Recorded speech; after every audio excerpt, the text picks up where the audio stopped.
Welcome back to the channel, guys. It is currently mid-January. It is cold. There is frost out there on the ground. It is now getting close to show season beginning in the next few months, and I wanted to actually start work on the Soarer. Most of you, or some of you, saw the Soarer last year. I actually took the time to get out of my comfort zone and take it a bit further afield to shows that I've wanted to go to for a long time. So we went to Plays, we went to Roll Hard, we got accepted and went to Gravity, and I had such a good time. I'm not normally one for compliments, but the amount of people that complimented me on the Soarer and stuff like that, and actually enjoyed listening to what I've done and the build and how I found the car and all that kind of stuff was insane. It was just lovely to see, really. So it's made me want to do it again, but I wanted to change something up on the car. Now, I didn't want to change that much up on the car because I like the way it looks. I like the OEM Plus look. That's what I was going for the whole time. I didn't want to make an completely outrageous Kaido racer car or anything like that. I wanted a low, small wheel, old Toyota, OEM Plus, just saving anything that I can kind of thing. That's what I wanted. That's what I've done. I'd love to shark nose it or long nose it, don't get me wrong, and do stuff like that, but it's just such a rare and expensive car now. I just can't justify it. So I thought, what's one of the easiest things to do without changing too much on the car? Change the wheels. So on the way down to Japfest Classic, I think it was, at the end of, or the start of October, I unfortunately fell in a pothole again, and it crippled one of the Mark IIs. I managed to straighten out of a copper mallet, get another tyre while we were down at the Dartford Crossing it, and make it to the show and enjoy the show. On the way back, though, I couldn't go over 50 miles an hour without having violent wheel wobble. It was bad. It was really bad. So I thought, I've got to look for a new set of wheels right now. And I found some. So they've tipped up. Should we see what we got?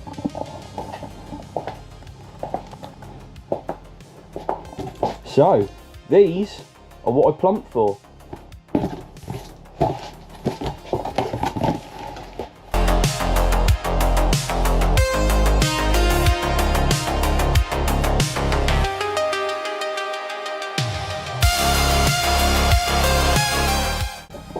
So, as you can see, the wheel I've gone for is the SSR Mark III.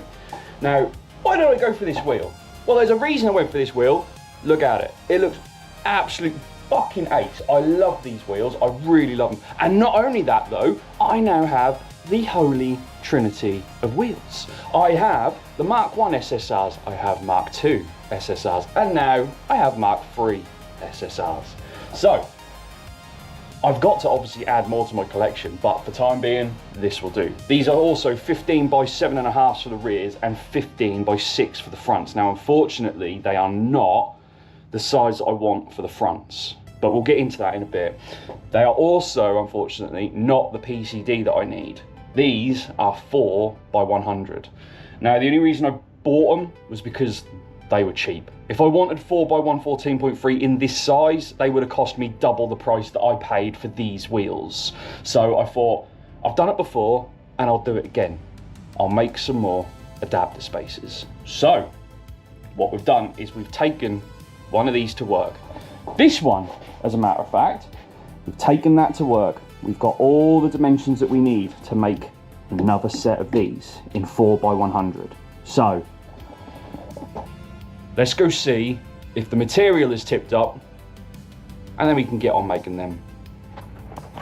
So, tipped up to work on a cold and rainy day very early, and just so happened to notice a package left in my area. Could this be what I think it is? I hope it is. Yes, it turns out to be the aluminium that I ordered for the wheel spacers.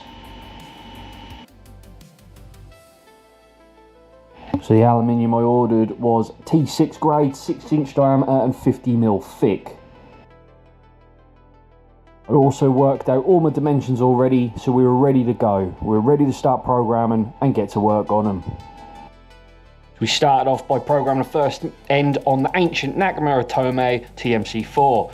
We then linked it straight down to the more modern Doosan Puma, which had the live tooling in it.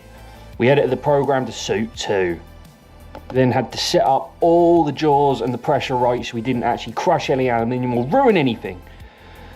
Then when everything was ready, we had the tools set in place, 2 boring bars, 1 U-drill, rough turning, finish turning, all ready to go.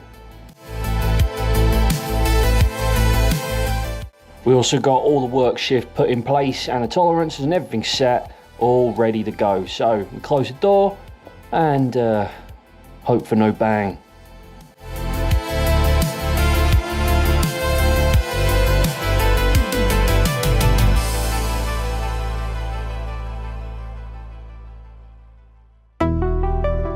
Right, so that's now finished. Let's see what it looks like. There was no bang, which is good. So let's have a look. Yes, centre bore, what actually goes onto the actual hub of the Soarer is completely done. So the counter bore needed to be 60.2 by 10.3 mil deep to actually suit the hub on the Soarer. So now with all of them actually checked out and working, let's move on to the fronts. We've already bored the jaws out, tooled it up, put the work shift in. We're only using the roughening and the finishing tool on this one. So let's see if we can get that right too. So the front hubs needed to be 68.5 mil OD by 5 mil to get inside these SSR Mark IIIs. Unfortunately, I had to make them this shallow because the center cap I'm making was actually going to be a lot bigger. So now with that actually done and all checked out, let's see if it actually fits in the SSR. Come on. Yes, it does, like an absolute glove. Fantastic. So now we're on to actually drilling the PCDs. So we've got a custom ground drill bit here, which I ground to be the same size as the seat of the nuts. We've got a 12 mil drill in another live tool and head as well. We've all set it up, we've got everything ready. So let's go, let's see what it comes out like.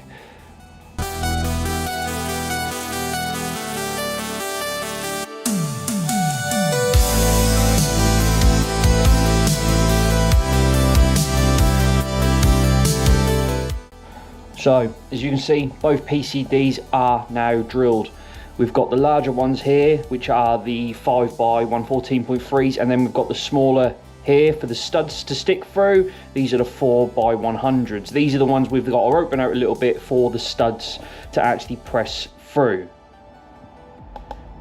One of the main things though we have to make sure of is that this internal drive nut actually sits inside the hole. Yes, it's not actually sticking out proud, which is fantastic. We can now move on and get the rest of them done the same way.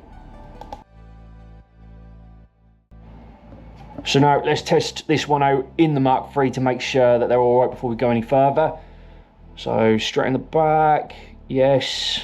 Now rotate it, see if we get, that's not the right PCD that way, boy. To go the other way.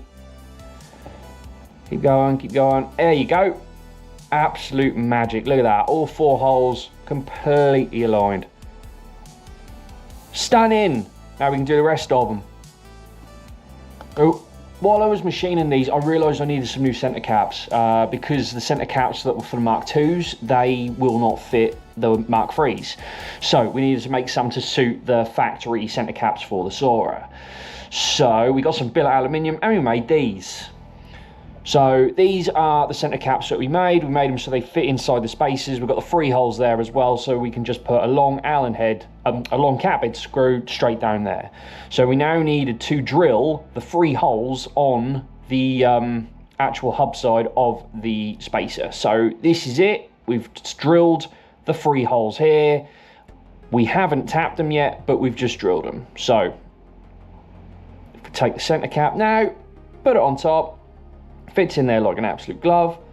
But of course some things don't go too smoothly. I heard a noise and I checked and look at that, a drill bit stuck in there, snapped off completely at the live tool. Fantastic. Will it come out nice and easy? Come on please. Yes it will, thank Christ for that. I didn't want to drill that thing out. So with all the holes drilled out to 5 mil now, we're going to take them over to the pillar drill and hand tap them. I could have tapped them using the live tooling, but I just did not want an M6 tap to snap off in the aluminium when we were this far through the job. So I thought I'd just play it safe and tap these all M6 while they were locked off in the pillar drill. It went all right, to be fair, so now everything is ready for the centre caps. While I was doing that though, the wheel studs tipped up. So what we've now got to do is flip this spacer over. And on the 4x100 PCD, we've now got to open up these holes very slightly to 13.8, only a small amount down to suit the spline, and then we have got to use a flat bottom drill to open it up to suit the head for when we press them in. So we went back to the pillar drill and started drilling them out. We could have lined this up in the live tooling, but I just thought it was going to be more trouble than it was worth to get them exactly right. So I thought if I could get them exactly right on the pillar drill, which proven many times that you can. So we opened up on the pillar drill. We're now over on the beaver mill. We're doing the flat bottom on the drill bit, and pretty soon we're ready to start pushing these in. So now that's all done, let's go press these studs in, shall we? This is gonna be fun. Now, unfortunately, we don't have the luxury of a hydraulic press in this working museum, so we are going to have to wham them in by hand using the fly press. It's a great way to actually push these studs in, but the problem is it really depends on how strong you are, so you really have to wham them in. You can put your shoulder out like this, but that's what they done back in the day. So here is one complete spacer. Absolute magic, mate.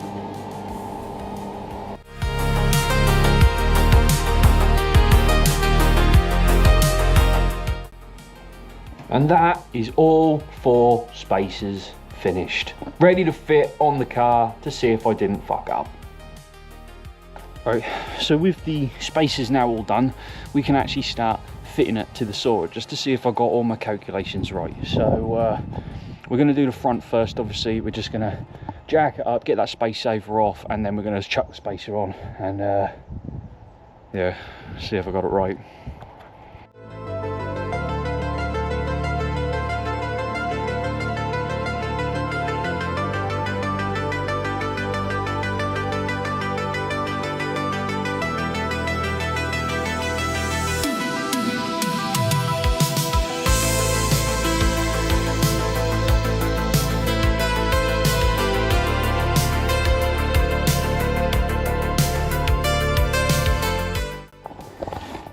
So it's looking like that's all fitting. Decent amount of clearance around the holes and all that. Straight over the fucking centre cap, and the offset is the same as the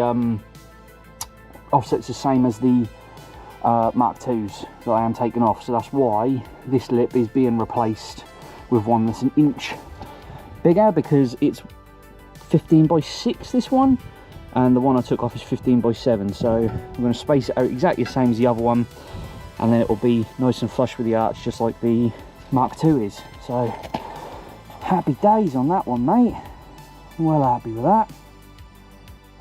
So there you have it, how to make a custom 4x100 to 5x114.3 PCD adapter using simple tools. All you need is a over 40-year-old Nakamura Tomei TMC4 with FAPD enabled, a lead that connects it to a Doosan Puma 26 GT 2600M with 2 live tooling heads, numerous boring bars, numerous drills, numerous rough and numerous finishing tools, 12mm drill to go into the live tooling head including the collet, a custom ground drill bit to also go in the live tooling, a horizontal beaver mill, a flat bottom drill, a pillar drill, and a very old fly press, or failing that, a hydraulic press.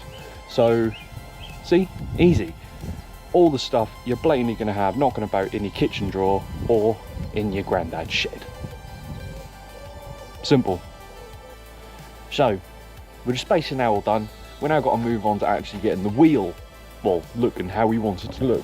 So we've already ordered a replacement outer dish for this wheel, which is an inch larger, which will be the same size, or make it the same size as this wheel here, which was a 15x7. Currently this one's 15x6. So with all the calculations I've done up and all that, I sent the specifications off to China, and the wheel, or the lip, is actually completely done now, but it's now on a slow boat to the UK. It should only take a couple of months, But when it gets here, what we're going to have to do is part off this lip here and then put the new one on and get it all re-welded. Also as well, the crippled Mark II came back from SW Alloys and they have straightened it out so well. So the Mark IIs are now all back and ready again too. We're also going to be painting the centre of this gold, the same gold as the Mark II. So get rid of this horrible lack of detail black and have it in a lovely gold to match the two-tone of the car. Look forward to that bit, to be fair. So that would bring us to the end of this episode of Iron Talons Engineering. I hope you enjoyed it. I enjoyed making them, to be fair. I always enjoy making them things. So yeah, if you've got any questions, leave them in the comments below. And cheers for watching, guys. Don't forget to like, subscribe, all that jazz. And I'll see you again in the next one. See you later, guys.